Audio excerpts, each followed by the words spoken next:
And they're calling themselves real Hebrews. What a shame. And they're calling themselves real Hebrews. What a shame. The same lay hold as Deuteronomy 22.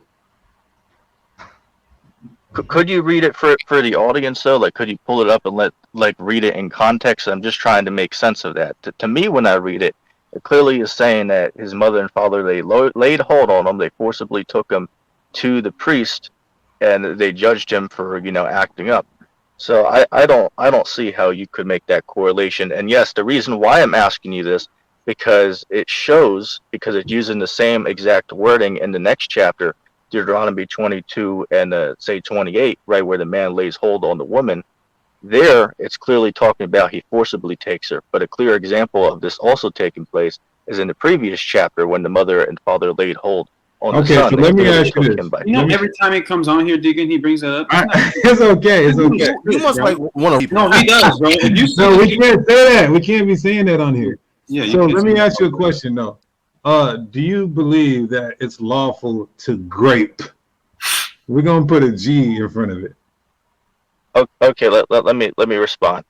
I'm going to give the answer and say that this was something that could happen in certain circumstances. So the Bible is giving us a law on how to handle this. Like, let me give you an example. I don't know if you knew this or not, but there's something called bride kidnapping. This even happens in the world even today. You can go on Wikipedia and look this up. Hell, you can find real videos of this actually happening on YouTube in developing nations, where a man will forcibly take a woman and force her to be his wife. This actually happens today. Sir, I'm asking you yes or no. Is it lawful to grape? According to the Bible, if you were to do it, you would have to be, it gives you how to handle it. So it depends on the way this is happening. If the woman is married or engaged, you'd be put to death for that. But if the woman was not married or not engaged, then you would have to take her as your wife according to the Bible. Okay, now if something is lawful, should there be a punishment for it? Well, it's simply explaining how to do it. Like, say for an example, just like with polygamy, right? The Bible says. No. I'm calling my response. Listen. Yep. I am almost 5 hours in with a headache, trying to be as calm and patient as I can. So if something is lawful to do, would there be a punishment for it? No. Now, would you please allow me to give a response real quick? Yes, after I give mine, and then we're going to end it here. So, okay. Is the punishment, would you agree that the punishment that the man gets in Deuteronomy 22 is he has to stay with her for all the days of his life?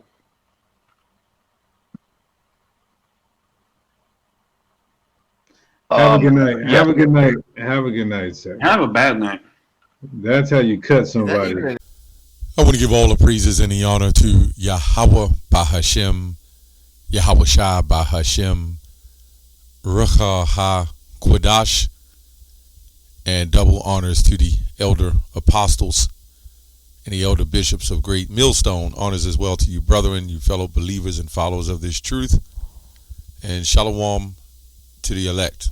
Okay, so anyway, this video was inspired off of a comment left on Apostle Tahar's page, the Deacon Destruction Mode.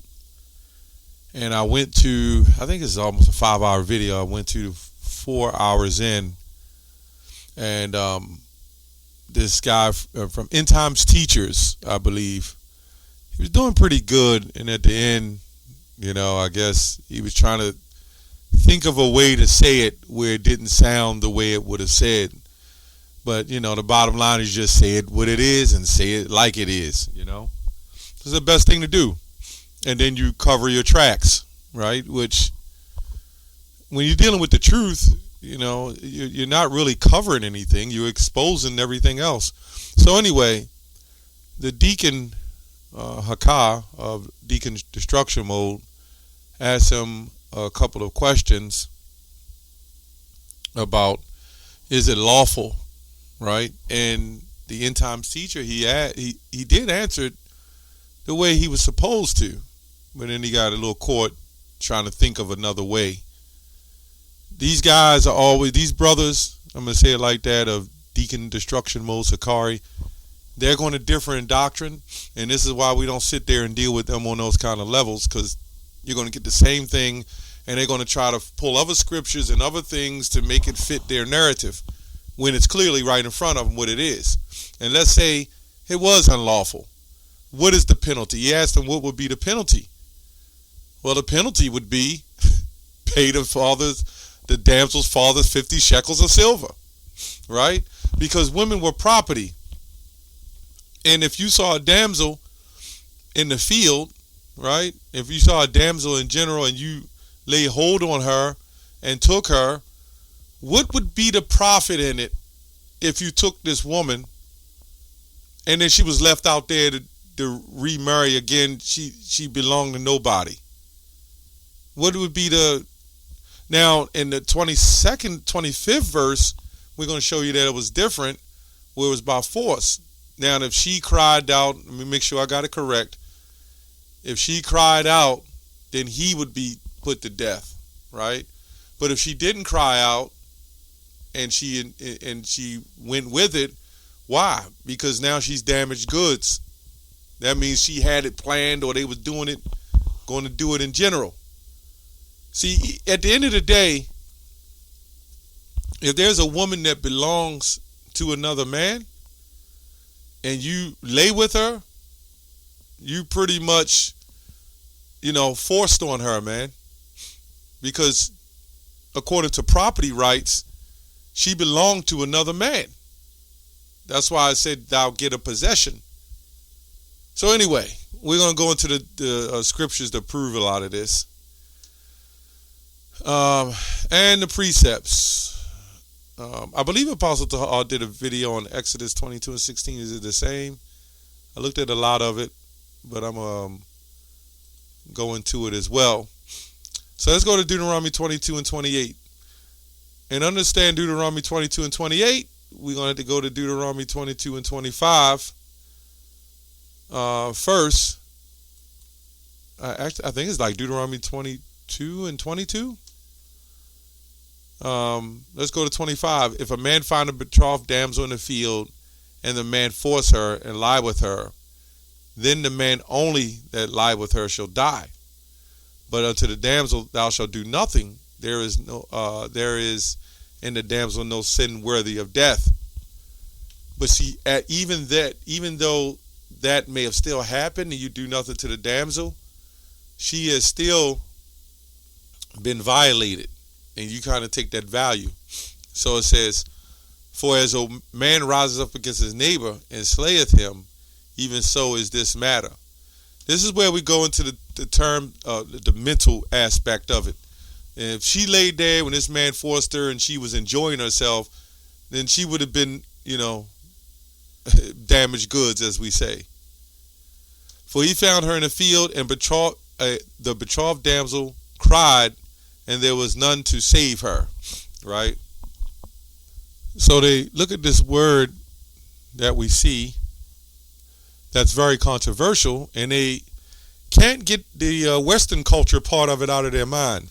This word can mean two different things, just as we see Gentiles, just as we see strangers. It can mean the same thing, but apply in different contexts because the meaning of it is different, right? So now we go back to Deuteronomy 22 and 28, and it says, if a man find a damsel that is a virgin that is not betrothed, and lay hold on her, and lie with her, and they be found, then he should give the damsel's father 50 shekels of silver. I can just quote that.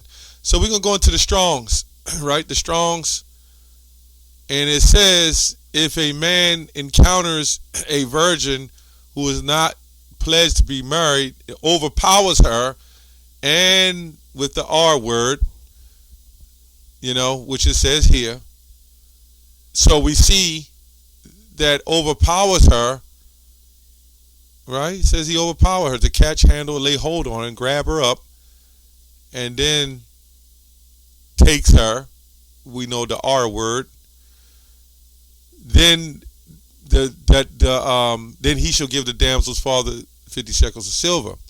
Now, when you look into the old Bible, the lay hold, and this word that everybody has in Western culture, don't understand that word, some of these words didn't exist till later. In fact, let's go to it real quick. Let's go into the online etymology and see about when this word came about. Because when you read the Bible of the 1300s, the John Wycliffe Bible, it says something totally different. It says who commits lechery, who grabs her and commits lechery, is what it was called. And that was a sexual act. It says this word, seize, to prey, to abduct, to carry off by force. So this word can really mean what it mean more so in the 25th verse, more so than the 28th verse, but it still goes because it says to ravish, to seduce, you know. It doesn't have any origin timeline on this word, but we know it was one. Oh, late 14th century means to seize and to plunder. Okay? That's what it means. So, in fact, when you look in the other definitions, that's what it says. So we see here, it says, and we'll get Exodus 22 as well. Deuteronomy 22 and 28, because they'll look at the precepts. If a man encounters a virgin who is not pledged to be married, that means to be betrothed or engaged, and he overpowers her, and it says here, I'll just say the word, and rapes her, right? To lie down with her, sexual relations, and they be discovered, then he should give the damsel's fathers 50 shekels of silver. There's a whole lot on here, but I want to get to some commentary on it as well. It says in 28 and 29, of the intercourse with the virgin not betrothed, the man shall pay the bride price. See in Deuteronomy 22 on down, and marry her without power of divorce for seduction. Exodus 22 and 16, and that's what we'll get next. To show you the difference, it says, the last case, if the virgin was not betrothed, a man seized her and lay with her, and they be found and discovered or convicted of their deed, right? So they're still calling it a crime according to commentary, right? The man was to pay the father 50 shekels of silver. Kind of like a restitution, or kind of like when you go out and you commit a crime and they give you some form of work duty, right? They I forgot what they call it, but if you commit a crime and you go to court, and they'll tell you that you must either pay some restitution if you stole some money, or you got to go to some form of work detail, or what they call community service. You get the point. So let's go back here. It says here, so let's go back to the commentary here. So there was a penalty, as if that, you know, it's not saying that was a common thing, but if a man didn't contain himself, he took property that didn't belong to him, then he had to pay for that property. You know, again, a form of restitution. Let's look up restitution. Let's see what that means. I don't know if that's the correct word to use in this situation, but let's see. The restitution, making good of giving equivalent for a crime, debt, or injury. Okay, I guess that's another way you can look at it, right? And we would just say that was something that happened. I'm just saying, in the mindset that they're speaking in, is it lawful And if it wasn't lawful, is it a crime? And if it is a crime, what did you do when it comes to that so-called crime? Now, what we're saying, it wasn't illegal to do. It was just something that you would do, and if you did do it, you would there would be a form of restitution, right? It was business. Okay, so let me go to another one. It says, if a man find a damsel that is a virgin which is not betrothed, that is, meets with one in the field, which is not espoused to a man, and the man is supposed to be an unmarried man. I don't know why he said that, because he could still have other wives, as appears by what follows, and lay hold on her and lie with her, she's yielding it, and so is not expressive of a rape, as in Deuteronomy 2:22 and 25, where a different word from this is there and used, right? Then they go into Exodus 22 and 16. So let's go there. Exodus 22 and 16. Now, what is the difference? We're going to show you. And if a man enticed a maid that is not betrothed and lie with her, he shall surely endow her to be his wife. Let's go on down to the 17th verse. If her father utterly refuse to give her unto him, he shall pay money according to the dowry of the virgins. Thou shalt not suffer. Okay, that's pretty much it on that. So when you look at this situation here, you have two different situations going on. And this is where the writers, even some of the, they put the precept together, right? Far as the parallels, the precept, so to speak. If a man entice a maid that is not betrothed, right, and lie with her, this is totally saying something different. This word entices changes everything. We're going to show you. He shall endow her to be his wife. Right? And it says, if a man entices a maid is not betrothed and lie, it shall surely entice her to be his wife. If her father utterly refuses to give her unto him, right, he shall pay money according to the dowry of the virgins. Why? Because he's already laid with her. We're talking about two different things. So let's go here. Let's go here to the Strongs. See what the word says. Now we saw the R word in the other one. Now when you look at the Strong's lexicon, it says, if a man seduces, which is another word, entice, you can even use guile in there. If a man seduces a virgin who is not pledged to be married and sleeps with her, he must pay the full dowry for her. Right? Dowry means to obtain, acquire by paying purchase price. We see this as all property, right? And business. So when you look at Deuteronomy 22 and 28, which is different from 22 and 25, the man didn't entice her, he took her. And it says, then he must pay the damsel's father's 50 shekels of silver. Totally different situation. The situation changes with the lay hold in the R word than the seducing. That's what makes the big difference. See, the same kind of situation, but it's a little different because the only difference is the man went and took her. Right? That's the only difference. In Exodus 22, you look at it as seduction. To be open, spacious, open wide, to make this is totally different than saying lay hold.